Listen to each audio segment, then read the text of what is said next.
Det her, det er manden, der har lært mig at rappe. Og nu tænker jeg på, hvordan jeg lærte dem at rappe. Det kan jeg godt. Er I klar på noget hård hiphop? 2 fingre i vejret. Lektion 2. Straight ud af en corona-depression.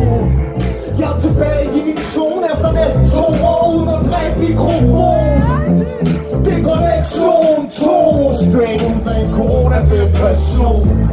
Jeg var lige ved at miste mod, men jeg er tilbage for at rap. Jeg motherfuckers ind i hovedet. Glostrup, han er tilbage.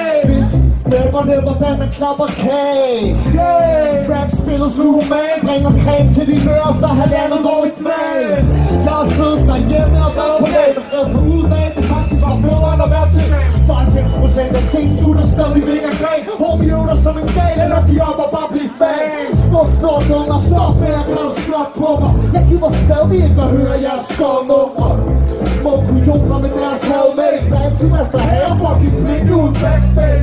Det var kritik, så jeg mener det. Det fælder med for pinligt, vi ikke engang kan ramme en for beat. Homie rapper som en joke, men hvis du gad at lukke munden, kunne jeg lære dig at flow sådan. Wow, lektion 2, straight ud af en corona-depression. Jeg er tilbage i min